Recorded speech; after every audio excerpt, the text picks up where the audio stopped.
I'm back. Haven't worked on the truck much lately.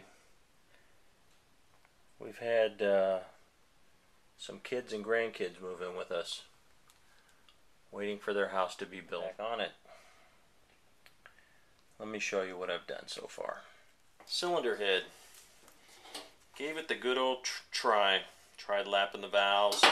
Worked and worked and worked. Turns out my exhaust valves, I could have worked on them forever. The intakes were good, but the exhaust valves needed to be reground. The cylinder head went into the machine shop today. No need for the lapping tool and lapping compound. So I did some work before I took the head to the machine shop. And I had to take all the studs out for the manifold. This is a new one. The studs were bent, had a broken one, and some of them were stripped.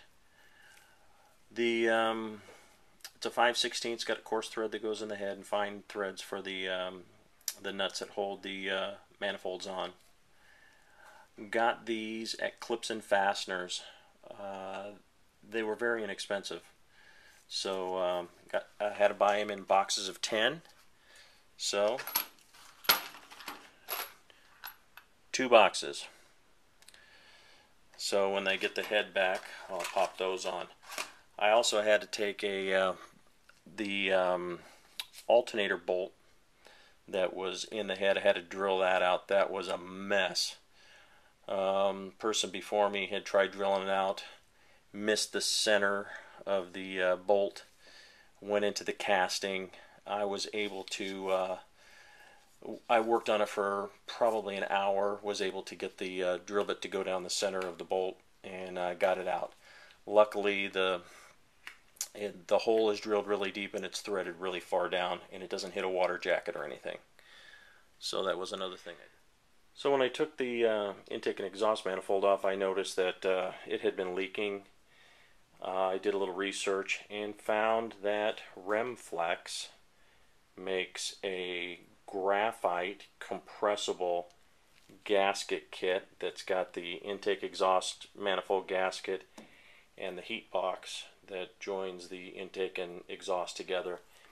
I don't know if you can see, it's let's see, it's fairly thick, and they say it'll compress to 50%. By the way, that Remflex gasket I purchased on eBay. It was a lot cheaper finding it on eBay. Company I purchased it from, I didn't have to pay any shipping, which was great. The purchase I did on eBay was this plastic bag. I was missing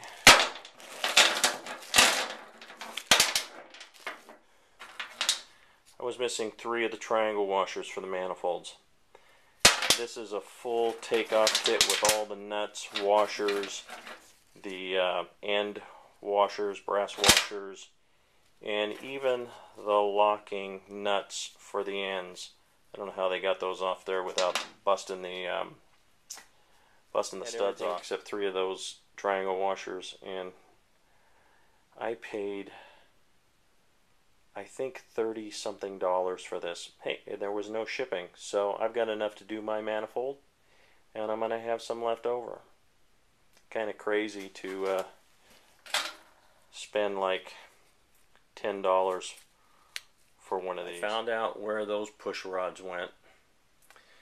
If you've looked at my other videos, I found a partial bent push rod. I'm going to pull it out here to show you. I found this wedged in a drain hole in the engine block down by the where the lifters were, bent, ground on the end. Was missing 2 push rods on the number 6 cylinder, and wondered where the other push rod and a half went to, and here they are. There's one. I don't know how that got beat up. My guess is pistons going up and down. Here's another piece, same thing. This thing had to make a hideous noise. I'm going to have to check the connecting rods and everything, make sure nothing's busted. And here's another piece. So these things went down through the drain hole, and all the sludge and pieces of metal in here. Another piece. So I'll check out the rotating assembly next. Just waiting for more oil to drip off so I can get underneath there without getting too dirty. That's it. Should have the cylinder head in a week or so. Post another video. Looking forward to getting that back. I've got some cleanup to do. Paint. I was thinking about my paint for this. This engine was originally yellow. Picked up the cylinder head after my valve job. Looks really good. Really super clean. Didn't need new seats. Didn't opt to have hardened seats put in. So let's see. He knurled the guides. I had it magnafluxed. There was no cracks. And he resurfaced it. And there you go. I don't know if you can see it. He's got the shims in there needed to set the springs to the right height and tension for the valve job. And that's it. Gonna throw a coat of paint. Oh, and the paint. Let's see. I was trying to find a good yellow paint. Tried a couple colors. This is dulpi-color's Daytona yellow. The engine was yellow. I think I'm going to paint it this color. It's not quite the same, but it's not the fluorescent yellow that the VHT is. Let me see if I can get something I painted the VHT yellow paint. Okay. The oil pump I painted with a VHT yellow, which is really fluorescent. And this is a sample I just painted on a piece of cardboard of the dulpi-color Daytona yellow. There's the receipt for the cylinder head. I don't know if you can see it. $382 for all that work. This is my envelope with my truck money. I got 30 bucks left.